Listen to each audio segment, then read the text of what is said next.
Welcome to Orange County, the Gold Coast of California. With over 42 miles of coastline, its spectacular vistas have led many to proclaim it the California Riviera.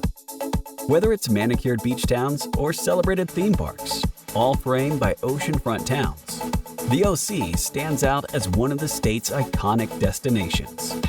Featuring world-class shopping, memorable hotel experiences, delectable culinary offerings, pristine beaches, outdoor activities, and a variety of cultural delights.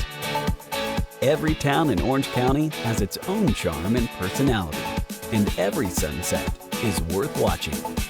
This is Orange County.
Ladies and gentlemen, welcome to the Balboa Bay Resort and the Newport Beach Chamber of Commerce State of the County Luncheon. Please welcome your host, Steve Rosansky. Good afternoon, Orange County. All right, grab your seat or I'm going to have to start calling out your names, Katrina Foley. I see you there. Wow, what an awesome place we call home. I hope you were watching the video. Good afternoon and welcome to the Balboa Bay Resort and our inaugural State of the County Luncheon. Thank you. In case you didn't already know it, Orange County has the third largest economy out of the 58 counties in California with an unemployment rate of 3.2%, which is lower than both the state and federal rate. We're home to world-class educational and cultural institutions, as well as state-of-the-art medical facilities. People from all over the world come to Orange County to dine, recreate, and shop. Our infrastructure is second to none in California. As President and CEO of the Newport Beach Chamber of Commerce, I'm proud to say that we host a number of business-focused programs, including our annual economic forecast in conjunction with UCI Mirage School of Business, Wake Up Newport meetings featuring distinguished speakers, and many business networking events, giving Newport Beach businesses and businesses throughout Orange County the tools they need to thrive.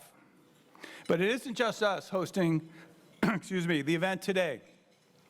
We partner with 11 other Orange County chambers and organizations listed on the screen and in your programs to make this impactful event happen, convening Orange County leaders from business and government in this room. I'd like to give special thanks and recognition, though, to Santa Ana Chamber President Dave Elliott, who brought a number of event and table sponsors to the event today. I'm happy to say with all the Chamber's help, this event sold out 2 weeks ago, and we have over 430 people in attendance today. Probably could have sold over 500 seats if I had a room big enough. Please feel free to eat your lunch. Don't wait for me as I take a moment to recognize some of the VIPs joining us today. Now, I'm sure you know we got a lot of VIPs in this room. As you would expect at an event like this, there's dozens of dignitaries, including mayors, city council members, city managers, heads of major organizations and businesses. In my book, all of you here today are dignitaries. But instead of running through a long list, I'm going to just mention the county level electeds and officials in attendance.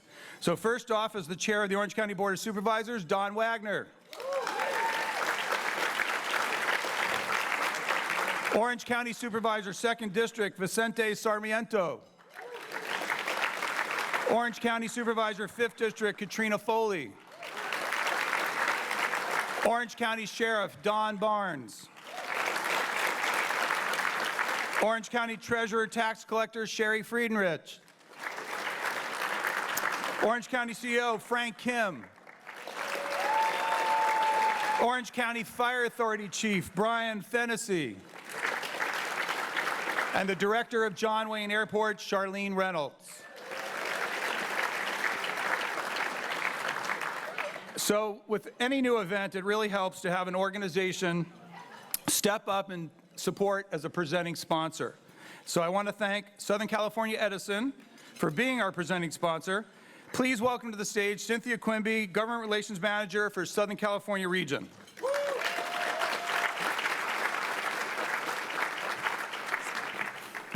Well, thank you, Steve, and good afternoon, ladies and gentlemen. I'm very pleased to be here on behalf of Southern California Edison. We are proud to sponsor this inaugural State of the County Luncheon sponsored by the Chamber. And Steve, we really do appreciate your leadership and advocacy on behalf of the business community. And man, you sure know how to sell out a room. This is like packed in here. I'd also like to acknowledge one of our SCE executives, Mr. Cody Tubbs, who is joining us today, and my colleague Susan Morgan from Southern California Edison. They're both Orange County residents. We're part of the community.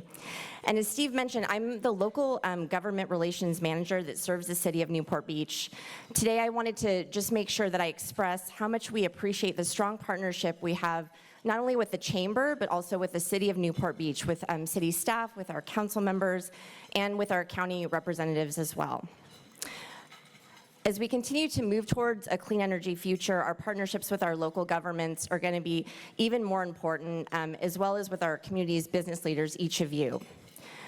These partnerships will be critical to making sure that we are making the improvements necessary to ensure that the grid is reliable, resilient, and ready to support the needs of you, our customers.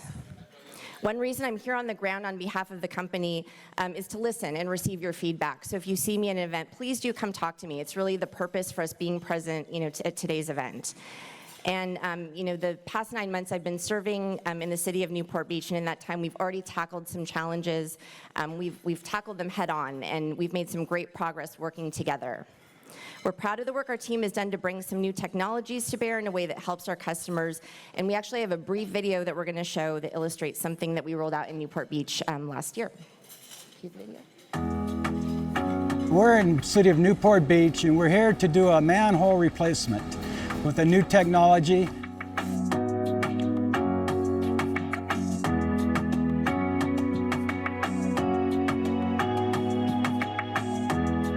Our vaults are basically concrete boxes underground that house our electrical equipment and cable.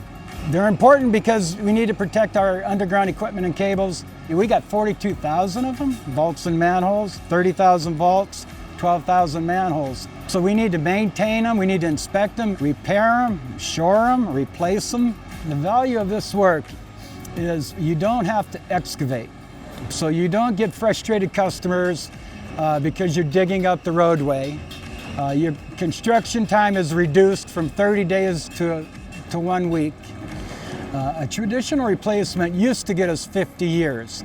This commodity will give us 50 years extension, but we're the first major utility to implement this technology.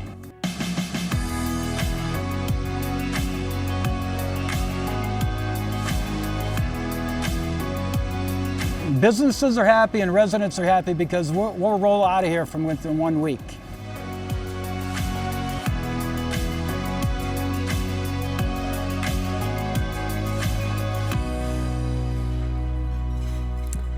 So this is an example of how we're innovating to not only, oh, thank you very much for the applause. I'm trying to go fast. I know you don't really want to hear corporate, remarks, but this is an example of how we're innovating to not only improve reliability, but also reduce costs and improve our service for our customers. And I just want to close by mentioning we do have a table outside. There are a lot of great, there's some great information, resources that, directly I think will impact your business's programs and different, funding opportunities that you may be eligible for. So please do check that out on your way out. Again, thank you to the Chamber. We really appreciate this opportunity, and we look forward to a great program today. Thank you all.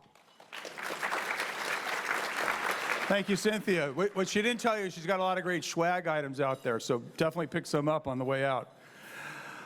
So in addition to Cynthia and Southern California Edison, I'd like to recognize our other valued sponsors here. So first off is our premier sponsors, City of Hope, Orange County, University of California, Irvine, and UCI Health. All the way from Santa Ana, Caribou Industries. Our supporting sponsors, Clay Lacey Aviation, just down the road here. Shop Off Realty Investments. And ACI Jet, also over at the airport. Our centerpiece sponsor, they paid for these beautiful roses and oranges in the center of your table, and please feel free to take one of you from the table to take them home. We don't want 45 centerpieces. Is West Coast Arborists. Pat and Jolene Mahoney are here today, somewhere. Our audio-visual sponsor and my very first employer in 1985 when I came to Orange County and moved to Newport Beach, Rutan and Tucker. Our media sponsor, the Epic Times. They're also live streaming the event for us today, so thank you for that. Our program sponsor, the Irvine Ranch Water District. And certainly our event host, the Balboa Bay Resort. And Marina Dutton, I know she's here somewhere. I saw her. Thank you, Marina. The room looks beautiful. Your staff is doing an awesome job. I also want to acknowledge some additional support. Sorry about that. Mike Strauss with Vision Star Media for providing the opening video. Production Alliance Group, who helped set up the AV here today, Cox Communications, Southern California Gas Company, and AT&T. And I'd also like to thank all of you, our table sponsors out here, for making this a fantastic event and a sellout today. Thank you.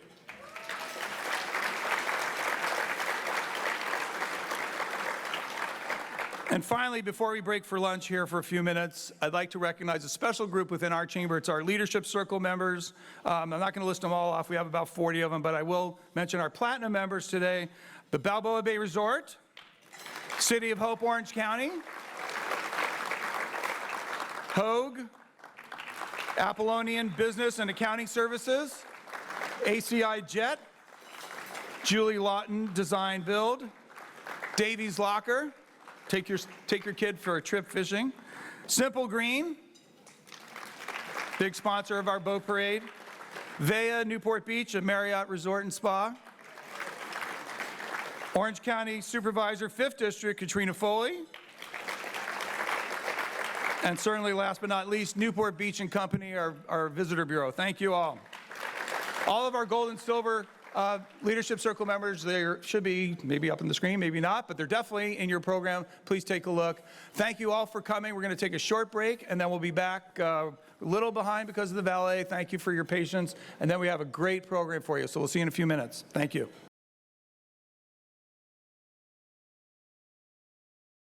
Today, we're very pleased to welcome 3 special guest speakers to our State of the County Luncheon. Their complete bios are in your program, so we're not going to go through the entire bio, but I will say a few brief words as I introduce them. Please come up on stage. So, first, He was appointed County Executive Officer by the Orange County Board of Supervisors on May 12, 2015. Known equally for his expertise and his collaborative approach as a problem solver, he brings to the CEO role more than 25 years of experience in planning, organization and direction, team leadership and supervision, program development and management, and financial services. Please welcome Orange County Executive Officer Frank Kim.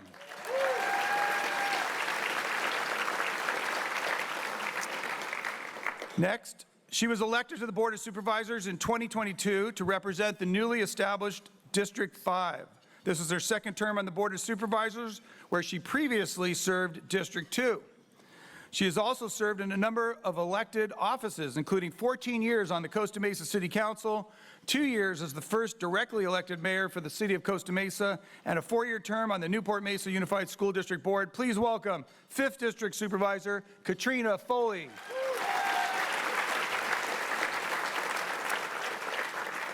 And he's honored to serve as the supervisor for the county's 3rd district and was voted to serve as chairman of the board in 2023, having previously served 6 years in the state assembly, 3 consecutive terms as trustee of the South Orange County Community College District, and as the mayor of Irvine. Please welcome chairman of the board of Orange County Board of Supervisors, Don Wagner. Y'all. Now, your mics are live, I think, or they will be, so, Hello. you know, unless you want to be on the evening news. Our speakers today will be focusing on 4 main areas: public safety, quality of life, the Orange County economy, and homelessness. So please hold your questions till the end of their presentations when we'll be going out to the audience for Q&A. And with that, we're going to lead off with public safety. So, I'm a former elected city council member and mayor here in Newport Beach, and I think one of the most important things, and I'm sure most of the council members and mayors here will agree, that a government can do is provide public safety. And so we have, I know, 2 fairly large issues. I hear about them all the time. They're a concern in Newport Beach, and I'm sure they're concerned all over the county, is fentanyl. That's a big one, I hear. And also, I guess it's called like crime tourism, where we have people or gangs coming in from out of the country and breaking into homes. So I'm going to start off with Don. Don, can you speak to a couple of those things? You want me to stand, right? You Please stand, yeah. They all want to see you. All right, well, I don't know about that. I want to see you. All right, so crime and fentanyl and all of the issues around it. Briefly, it's no secret, we're getting feedback. It's no secret that Todd Spitzer won re-election overwhelmingly, talking about no LA in OC. And what that, well, yeah. And the 5 of us on the Board of Supervisors have absolutely taken that to heart.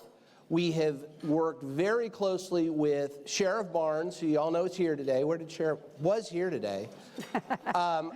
And local law enforcement to make sure that what that means is that we don't, to the extent we possibly can, not give a toehold to some of the just rampant crime we're seeing up in other parts of the state. And there are challenges that we face in local elected office. There are challenges law enforcement faces in terms of their ability to respond. And what we've been trying to do at the Board of Supervisors, we do it with our legislative platform, for example, is keep the focus on the fact that we need to make sure law enforcement has the tools, law enforcement has the backing of the public, and the laws exist to actually crack down on crime, keep people in jail, keep folks out of our neighborhoods, respond promptly, appropriately, et cetera. That's something that the whole board is behind in many different ways. Fentanyl, Steve talks about being one that my office spearheaded, but it wasn't just my office. All 5 of us on the board have come together and try to draw attention to the fentanyl crisis. Real quick, and Steve, I told you this before, stop me if I start going long. But real quick, with respect to the fentanyl crisis, we've seen in Orange County a roughly 1,600% increase in fentanyl poisonings over the course of about the last 6 or 7 years. And in Orange County, that 1,600% number, as stunning, as horrible as it is better than the state. The state's number is around about 2,200%. Bottom line, this is an exploding crisis. We're seeing fentanyl come across our borders. We're seeing fentanyl adulterating drugs. We're seeing what you might think is a legal substance, a Percocet, a Xanax, tainted with fentanyl. People are dying.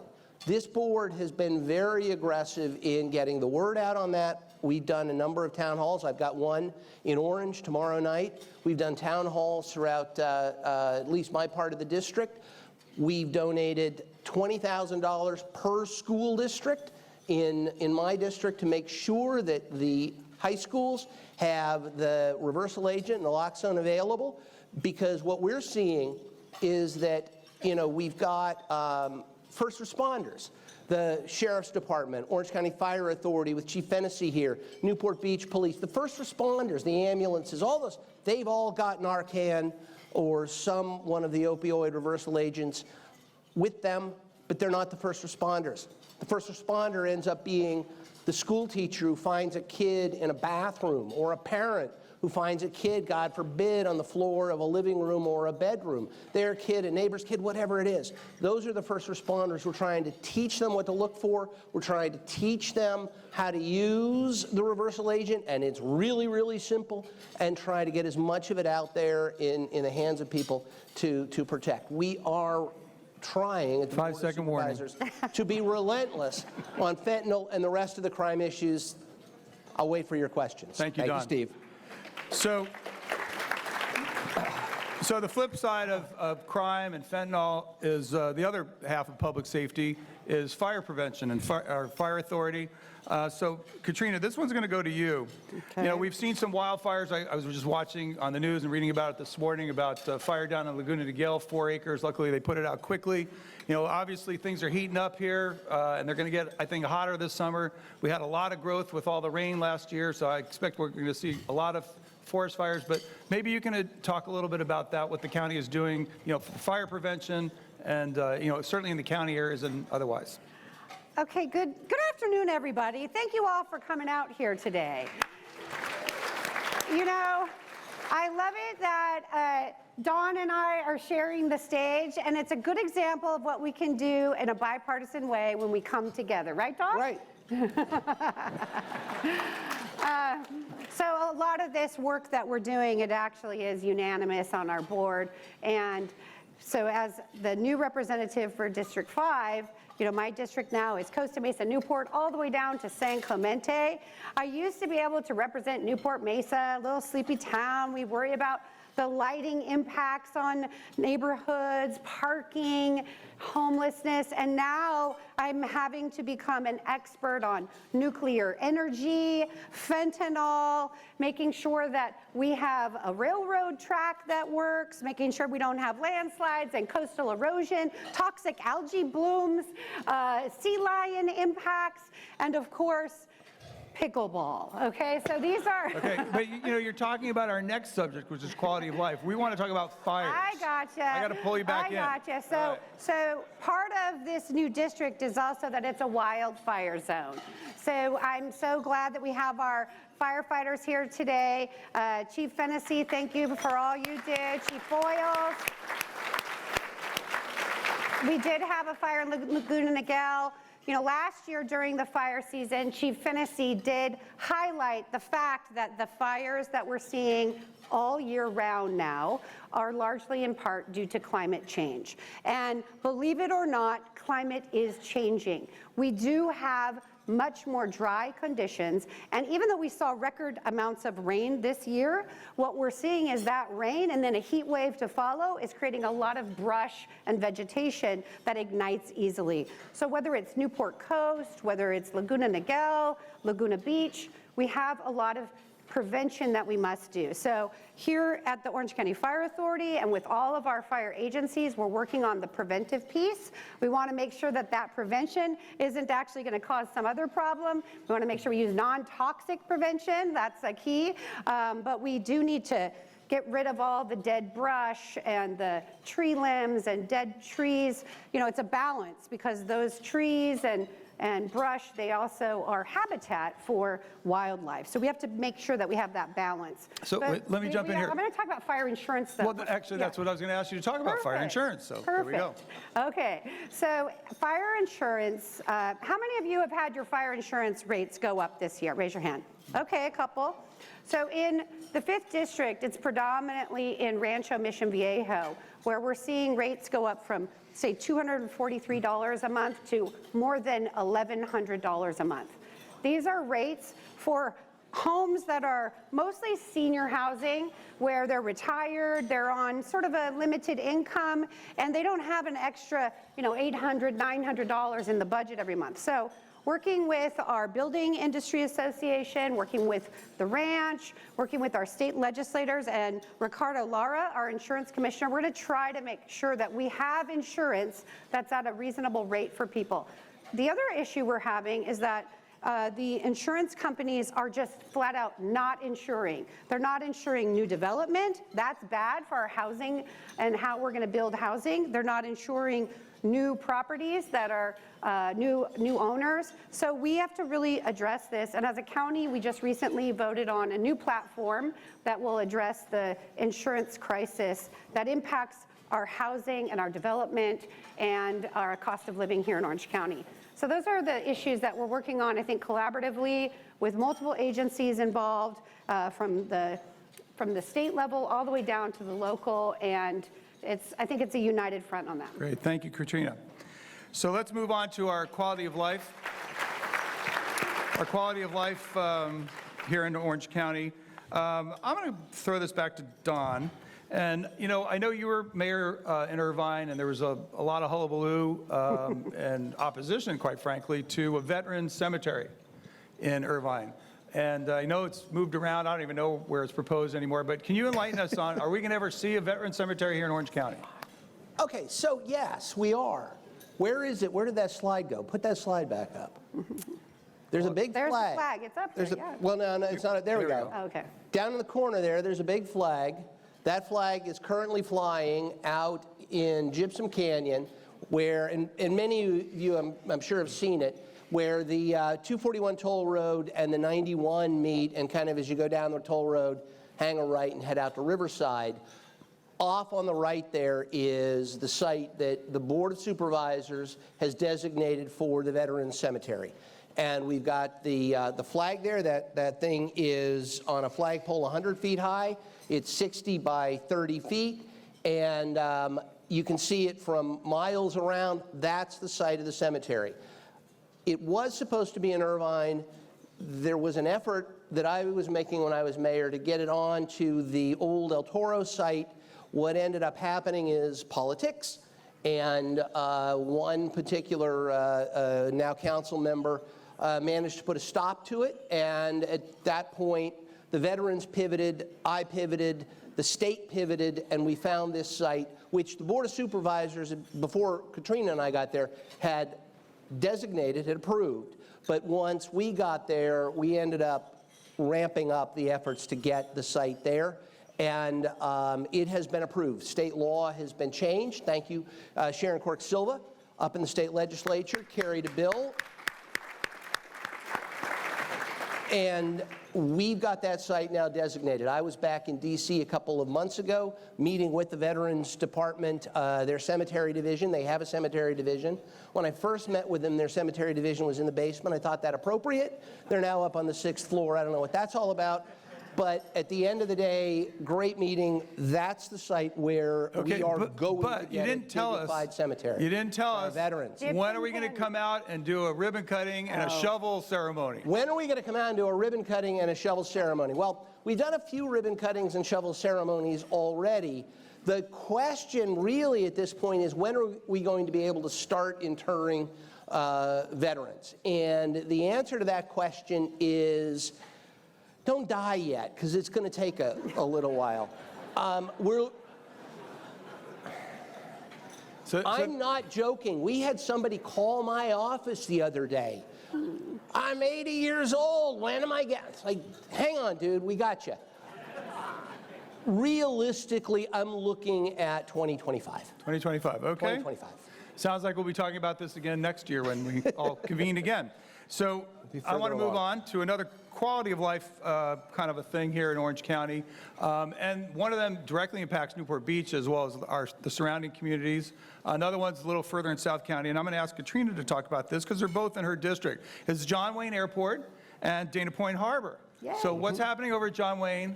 And when are we going to see some construction or things happening down at Dana Point Harbor? Well, we're already seeing construction at Dana Point Harbor. I need to get down there Yeah, then. the first phase, the docks, the first and second phase are underway for the marina docks. And if I have my way, working with utility companies, are you listening? We will Edison's break here. ground in January on the parking lot. So we have a lot of work to do to get ready and to be able to do that. But as far as John Wayne Airport goes, I want to take a moment and we've introduced Charlene Reynolds, but our new airport director, but she has done a phenomenal job for us here in Orange County.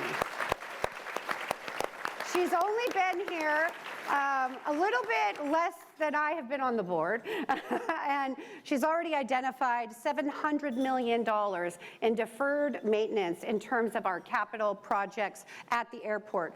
Everything from baggage claim to the escalators, which are original. And so we really need to get the airport upgraded. We need to have a greener, cleaner airport. She's working on ways that our airport can be more sustainable into the future. And of course, most importantly to Newport and Costa Mesa, making sure that we have friendlier, quieter skies overhead and not as much pollution coming down. How do we do that? Well, we do that with an advocacy effort, which I know many in the room are participating in, Newport Beach Aviation Commission representatives, trying to get the airlines to move towards the MAX bus fleets that are quieter, greener technology, and better for all of us. Moving in a direction where we get our general aviation to comply with our fly-friendly voluntary initiative and fly a quieter path of travel as they're leaving the airport. We have some of our general aviation representatives here today who've been great partners with us, so thank you all for doing your part. And you'll start to see that the baseline for what local pilots are flying so that it's quieter over the skies, over the neighborhoods rather, and we'll start to let you know that so that you as the consumers can have choices and you can start to say, hey, I'm going to use this operator instead of this one because they care about our community. John Wayne Airport has the most restrictive noise requirements and flight requirements in America, and this fly-friendly initiative is the first of its kind, and we're really looking forward to making it work. But most importantly, we need better technology, and as soon as we get that better technology, I think we'll have quieter skies overhead. Thank you. Well, we know here in Newport Beach that the settlement agreement is coming up in a year or two, and I'm sure we'll be reaching out. That's right, Frank. While I was here, I got a request that we get going on working on that settlement agreement. So Good. Let's go. Excellent. Work on that settlement agreement. Okay. So let's switch gears here a little. Frank's been a little bit shy down there in the end. We're going to get him involved. Why are you here, Frank? We're going to start talking a little bit about the Orange County economy. Their fiscal year starts July 1st, as most government agencies. So maybe Frank can enlighten us a little bit about last year, how we finished up, and what we can expect for this year and into next year. So Right. Frank? Thank you very much, Steve. Can you all hear me? No. Is Is the mic on? Check. Here, just come and use my mic. All right, so about our economy, right? It's a little too hot. I think that's what the federal government would say. But if we look at Orange County, what do we look like? So looking at a few key economic indicators, right? Unemployment, 3.2%. That is very, very strong. Job growth, plus 5%, right? Our taxable sales is forecast at 3% this year, but that's on a base over the last 2 years where it grew 10. And then before that, 23%. So our economy is red hot, and it's having an impact in terms of the cost of housing, which creates other unanticipated issues. But when you look at it, we have a very, very productive and efficient economy. How that impacts the county? Well, number one, that sales tax money comes into the county and it helps fund our public safety. One of the largest funding sources for the district attorney and the sheriff's department is sales tax. There's a half-cent sales tax that flows directly to the county to support those programs. Additionally, it's property tax, which is forecast to grow at 6.4% next year, and that funds our county general fund, which addresses things like homelessness and other things that we'll talk about today. There's also headwinds, right? Inflation that we're all dealing with is sky high, and the Fed is busy trying to figure out how to contain and tame inflation. And there's this labor competition that has been incredibly challenging, particularly in local government, where our salaries aren't quite as high as sometimes exist in the private sector. We've got labor challenges. How does that impact the economy? Well, and the County of Orange. Well, the county is incredibly lucky in that we are well managed. We have an outstanding professional board of supervisors. Board of Supervisors. That's right. Yeah, It's all- Absolutely. it's all us. 100%, 100%. Just saying. So our budget is $9.3 billion this year. That is money, right, that is flowing into the county where we do basic infrastructure, your flood channels. When it rains, we don't worry that our house is going to float away, right? When there is a fire, we know that the property taxes that are funding Chief Fennessy's shop is out there addressing the fire. When we have issues related to our streets and roads, they're being supported by our local economy. The County of Orange is incredibly lean. We have almost no debt. Our general fund debt for a $9.3 billion organization is $125 million. We carry almost no debt. Fitch rates us AAA. Standard & Poor's rates us AA+. We have 2 months of operating reserves. So I think in this room, you can take comfort in the fact that you've got a professional management staff and an outstanding professional board that ensures that your money is safe, and the basic core infrastructure that makes Orange County a great place to live, work, and play is at work, and it's serving you, the people. In terms of what I want to leave you with, and then certainly we want to cover homelessness, what I want to leave you with is a sense of confidence that whether it is an issue related to civil unrest or issues of homelessness, issues of law enforcement, issues of fire, things that people in our community rely on government to do, we are poised, ready, and able to respond in a way that I think you can all be proud of. So thank you very much for all of your support, and please know that the county government is here for you, and we are 100% dedicated. Thank you. So one thing I want to add to that. Sure. What would you like to I'd love add? to add, one thing that I have really been trying to advocate for is getting a county contract. I mean, we have so many contracts that small businesses, medium businesses, large businesses can contract with the county. That helps our local economy. So if you just Google doing business with OC, you can find the county portal, you can sign up to be a certified business, and then you'll get the notifications about the bids. These are things from T-shirts, uniforms, fences, plumbing supplies, graphic design, HIV dispensers, anything. You know, we have so many different needs at the county, 18,000 employees, and we really want you to be our business partners. So we hope that you'll join us. Thank you. Yeah, I'm sure there's a few business people here and that would like to take you up on your offer.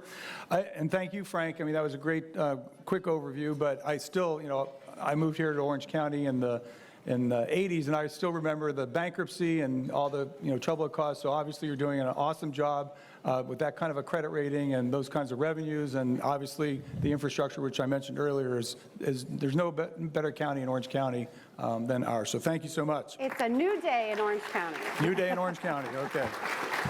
So let's move on to our last topic, which is homelessness. It seems to be the buzzword. Everybody's talking about homelessness. I know, like when I was a city councilman, the two things that people came to me about were the airport and traffic. We went through an election, and I didn't hear one word from a Newport Beach resident about airport and traffic. Everybody was talking about crime, which we've already covered, and homelessness, and what are we doing? And I know there's lots of programs, there's lots of money being spent, but maybe we could hear a little bit more about that. I think we have the video. Are we going to show that first? Or do you want to introduce it, Frank? So we'd like to show you a very short video. It's about 3 minutes long. Homelessness is a visible issue, right, within our community. So we get lots of calls every day about a homeless individual here, a tent here, impacts here, et cetera.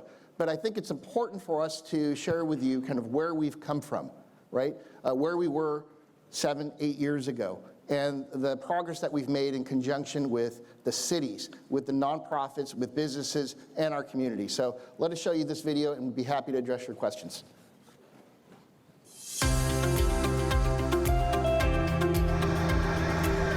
In beautiful Orange County, known for its pristine beaches and famous theme parks, a hidden crisis was unfolding.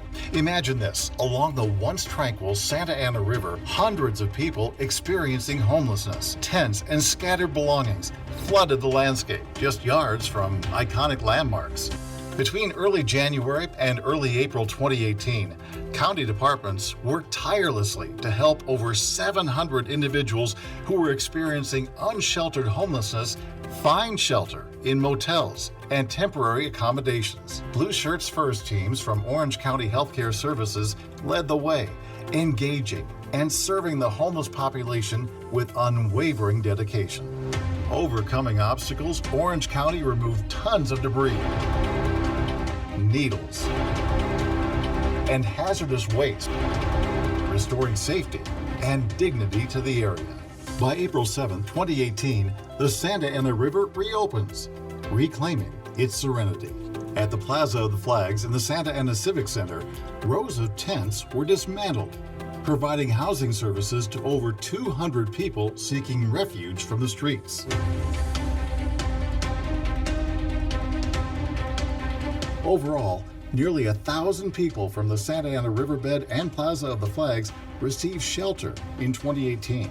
Now the challenging job of creating sustainable temporary and long-term housing was necessary for both the county and our city partners. The county's first year-round emergency shelter, Bridges at Kramer Place in Anaheim, opened in 2017, serving up to 200 adults experiencing homelessness, providing shelter and a pathway to a brighter future. In 2021, the Yale Navigation Center in Santa Ana became a haven, serving 425 individuals experiencing homelessness in the Central Service Planning area with essential resources and support. The county has also provided financial support to many cities in Orange County for their respective shelters and/or efforts to address homelessness. The county thanks our city partners for their leadership and support. COVID-19, the state of California had the foresight to provide monies to purchase hotels and motels with the goal of converting these sites into permanent supportive housing. This statewide initiative, called Home Key, has awarded a total of 6 grants for Orange County projects, creating a total of 391 additional beds for permanent housing. To truly make an impact on the persons experiencing homelessness, more affordable and permanent supportive housing units need to be made available. The county continues to make progress in this challenging economic environment. The county's efforts and those of our city and nonprofit partners are being tracked via the point-in-time count. The county's 2022 point-in-time count revealed a captive tale. A total of 5,718 people were found to be without a home. This marked a significant 17% decrease compared to the past 3 years in our county.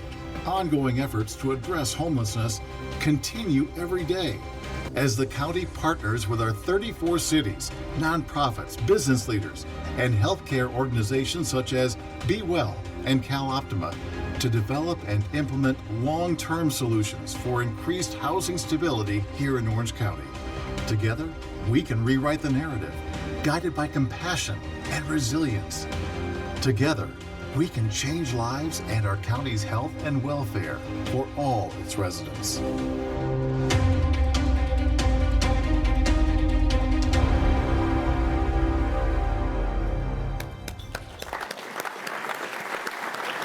Well, certainly the video highlights a lot of the efforts that the county's working on, but maybe you want to expand a little bit on, Don?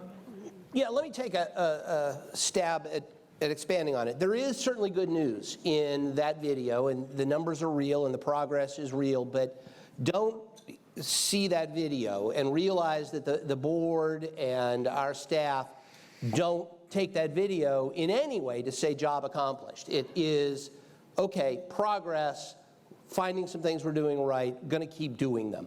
Key to that will be that partnership that was mentioned towards the end of the slide. There are, though, a whole lot of things to keep in mind about homelessness, and that is this. There are lots of different reasons why folks are homeless. You can't deny there are substance abuse and alcohol abuse issues. There are mental illnesses. There are folks who are unemployed or underemployed. There are folks, pick the reason, all of which is a long way of saying, and there's not just one solution. We've got to have services that provide, they call them wraparound services, but they provide all of the resources to get someone wherever they happen to be with whatever has led them to a homeless condition to get them the help they need. And so we are trying to partner with the cities, partner with the state as well to bring those resources to the table. It is, in my mind, not just simple, oh, let's just build more units. First of all, the cost to that is absolutely prohibitive, but imagine if you've got someone who is in the throes of a mental crisis and you just give them a place to live, but you haven't fixed the underlying problem and you haven't done them any particular favors. So we are cognizant of that at the county and trying to come up with the whole panoply of solutions to meet folks where they actually, the homeless actually are. Last little secret though, and part of this is just enormously difficult. The numbers I've seen say you have to touch an individual homeless person on average in excess of 20 times before they're willing to say, okay, I'll let you help me. And it's just a constant daily effort. Frank's got a team that goes out there every day, and I've had staff members go with them to see what they do on the ground.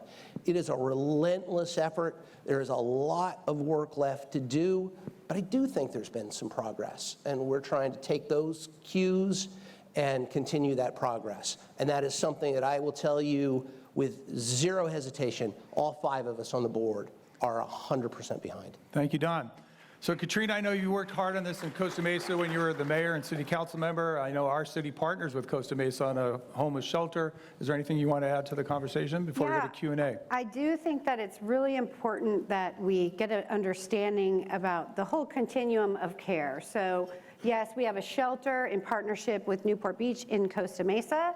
And just yesterday, since this video was made, we've actually increased the number of home key units to over 500 because yesterday we voted on another Costa Mesa Newport partnership for a motel conversion of a blighted motel and turning that into housing for veterans and others. But there's a whole continuum. There's the shelter. Where we have a gap is the transitional housing for people who need treatment, whether it's recuperative care, whether it's disabled individuals, or maybe it's drug and alcohol treatment. We have a gap there, and so we're trying to fill that gap. The state just gave us $37 million to be able to do bridge housing. So we're working with partners across Orange County to fill that gap, that transitional area. And then we have the fact that the cost of living in Orange County, I mean, I have a 25-year-old and a 23-year-old. They're back at home. We have 4 generations now in our house. I built an ADU, an accessory dwelling unit, in my backyard for my 96-year-old grandmother and my 76-year-old mom. Now I have my 2 college-age sons living with us. And yeah, we thought we were getting empty nesting, no such luck. But the issue is that in Orange County, in order to qualify for Section 8 housing, government-funded housing, you can make $80,000 a year. That's the reality of our median income levels here in Orange County. And so we are pricing the next generation, we're pricing workers, we're pricing our own family members out of the market. So we do need to build housing, because if we don't build housing for the next generation, we are all going to be old and have no one to care for us. So we do need to build housing, and I'm working on that as well. But it's a whole continuum. You know, we have to have housing for all the different types of needs. And as part of our master plan for aging that we are embarking on here in Orange County, part of that is going to be, what is the plan for an aging population for housing? And so that's really important to us at the county, and we'll just keep working it. And thanks for all of you who collaborate. And now that I'm representing South County, I'm trying to get some of our South County friends to have a shelter in South County, because we're the only area that does not have a shelter. And the reality is, if you don't have a shelter, you can't enforce your anti-camping, you can't do the things that protect the quality of life for the greater community. And so we are really trying to encourage them to do that. I told Frank, if we can provide the funding, they just need to tell us what the site is. So Frank, you're going to help, right? Okay, thank you. Thank you, Katrina. Is there anything you want to add, Frank, or? Nope, I think we're good. Okay, and your microphone's on now, by the way. Thank you so much. Okay, so we're going to head into the Q&A. We've got a couple of you out in the audience with microphones. Raise your hand, they're going to go over. I'll just start it off quickly and ask Frank a question. So Frank, rosy predictions, all that, how do you factor a potential recession in on your planning? Either late this year or in 2024. I'm not an economist, but I do read and pay attention to the economic forecast by Chapman, Anderson, UCI, et cetera. And the Newport Beach Chamber forecast, October 11th in this room. Right. Okay. I'd be happy to listen to that as well. I think, by and large, most of the economists generally forecast a mild recession or no recession at all. So I think we're not forecasting anything dire. We're being very cautious in terms of our assumptions for the county budget. But we don't think that there is this large recession coming. Okay, well, that's encouraging. I know some reporter asked me earlier this year. I said no recession, so hopefully we're both right. Do we have a question out here? Does anybody, raise your hand quick, right over here, Jeff, right here, right there. Mr. Teomina, stand up and you can ask your question. Check. I'm going to thank you all for what you've been doing. You have changed the tidal wave of homelessness. You have made a difference. Frank, Judge Carter, all the city managers in our county. The question is this, 2 parts. What can the private sector do to double down the efforts you've already made? And 2, where can we get and how do we get more funding from above, state and federal? Thank you. Well, that's a real tough question. I would say that Supervisor Foley talked about the continuum. One of the continuums we have is we go out and we outreach to homeless. We get them services, we bring them into a shelter, which is a safer environment. We get them stable, we get them their IDs, we get them connected to healthcare. Then they need to go out and get a job. That's where the private sector can have a role in terms of supporting jobs for this population. After they get a job, then they want to go out and get their own form of housing. In Orange County, there is a lack of affordable rental housing. So that is the hardest piece because that results in the flow, right? You want to be able to bring these people in, get them stable, and then get them right connected and in jobs and into housing. But there's not enough housing.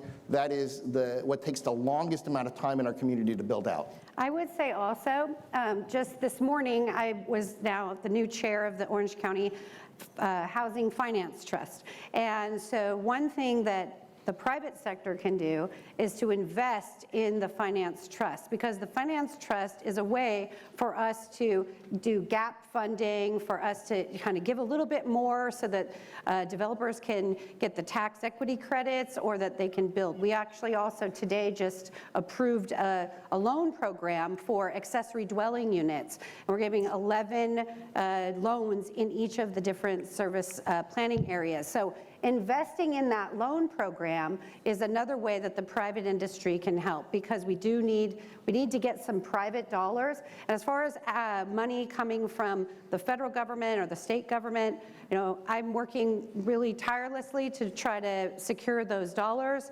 And I know that all of us have relationships, so help us to outreach to our congressional representatives and help them to understand that Orange County, we need those funds. We need to be able to provide for the community on that whole continuum. So thank you, Bill, for all the work that you do. Appreciate it. Thank you.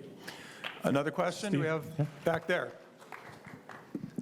So Katrina, you mentioned ADUs, and I know our properties in Corona Del Mar and Newport Beach has escalated. What are the boundaries? What are the restrictions? What are the laws with ADUs today? Well, each community, each city and the county, we all have different ordinances, but essentially the state has made it a mandate that cities have to have allow for accessory dwelling units. Now, I will say this, kudos to the city of Newport Beach for waiving all the permit fees for accessory dwelling units, because as somebody who built an ADU, the permit fees are really cost prohibitive for many people. But every community has a different set of planning design guidelines, and it also just depends on your lot configuration, whether or not you have utility easements, et cetera. But we are working in my office to put together a grid of all the different communities and all the ADU ordinances so that we can have sort of one-stop shopping for here's all the ADU ordinances, here's the requirements, here's where you can click on a link and go to whatever city you're in and learn more. Do you want to add something, Don? I got it. I can't resist. That chart that her office is going to put together is going to be fantastic until the legislature comes back in January, and then they're going to start changing it all over again. And that's the unfortunate reality that we see, that I see in local government, is we can't plan necessarily, you can't plan in Newport Beach today, because tomorrow the state legislature is going to do something that may or may not make sense, but will be different. And so what we need is, and what I would love to see the private sector do, is put the pressure on Sacramento to let the locals try to figure it out, because we also want to solve the homeless problem. We also want to build more houses and make it easier to live in our communities. You know, a lot of us go from city councils up to Sacramento and sort of forget about the idea that the locals also want to solve the problem. So if you folks could put some pressure, and most of our local electeds get it here. It's in other parts of the state where they don't get it anywhere near as much as they need to. Let the locals make some of these rules, because we also want to solve the problem. Real quick, when you talk about ADUs, this is my favorite example lately of utter incoherence in Sacramento, is that there's a bill right now that allows, or that prohibits parking on any street corner, residential, commercial, doesn't matter, any street corner 20 feet from the corner. 20 feet in each direction. And the reason is real simple. They want to keep the cars out of there so that the pedestrians, when they're in the crosswalk, can be seen by the drivers. Makes all the sense in the world, right? Except there's now no parking for those ADUs that you put up there. Oh, and by the way, last year they got rid of jaywalking as a crime in this state, so people won't be going to the corners, they'll be cutting out. It's utterly incoherent. What they need to do is let the locals solve things. But in my opinion, and if you have the ear of folks up in Sacramento, let them pick a couple of priorities, stick with those, solve those. Because if you're trying to fix everything at once, you get things like that stupid bill that doesn't let you park near a street corner, solving a problem that you made worse the year before. Utter incoherence. Help us with that, please. Thank you, Doc. This is why I love local government, because I don't have to get all into all that partisan stuff. I love being at the local level and really focusing on working with the community on problem solving, and some of the stuff we have to deal with, some of the procedures that are not flexible, I think are frustrating to many of us. Microphone, there we go. Certainly, as a chamber president, and I deal with a lot of businesses, and you know, reporters will call and ask me, like, what's the business climate? What's your biggest problem? And honestly, government regulation is our biggest problem. I mean, we have small and medium-sized business owners. I'm an attorney. I run a small business, a chamber, and I can't sometimes interpret the laws or stay on the right side of it because it's just so complex. So the best thing we could do, certainly at the county level and definitely at the state level, is make it a little easier on government regulation and businesses. So last question in the back. I promised to get you out on time. Go ahead. Thank you so much for all the work you've all been doing on homelessness, but I'm going to transition the conversation more to crime and fentanyl. I'd like to hear specifically about what the county is doing to address the fentanyl crisis, which is something affecting every nationality, every socioeconomic group in our community. We see social media posts every day about the loss of a child. I'd like to hear you all speak a little bit more to that. Thank you. Yeah, so fentanyl is, as we said before, it's really a major crisis. And I'll give you some context. There's a stat that you could fill up 10 737 planes every week, and that's the impact that we have for a year of impacts of people dying from fentanyl. And that is just unacceptable. What we're doing, we have the opioid settlement. A lot of the county, the cities all participated in suing the drug manufacturer companies that were really pushing opioids and causing addiction in our communities. And so we received settlement funds. And so we're taking some of those funds. We're doing, like the chairman has done, several town halls, educating parents, educating the community, educating school staff about the impacts of fentanyl, making sure that people know, and I love the Sheriff's Department has a really great example where they say, you're making chocolate chip cookies. You got a batch over here filled with chocolate chips, and all these cookies have lots of chocolate chips. And you have a batch over here that have no chocolate chips. You don't know which cookie you're getting that has the fentanyl chocolate chip. So you just really can't take the chance. So that is something we're doing. The naloxone, getting out into the community, Narcan, naloxone, yeah.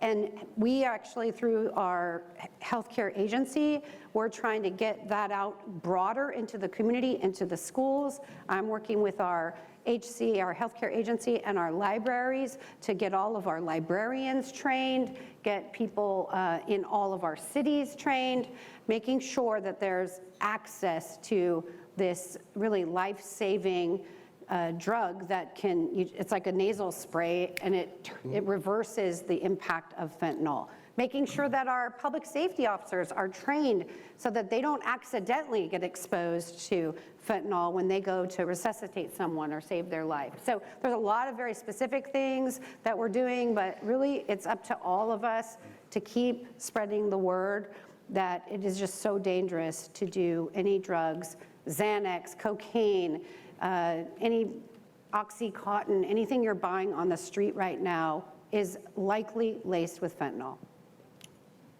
15 seconds, Don. Oh, I can't do anything in 15 seconds.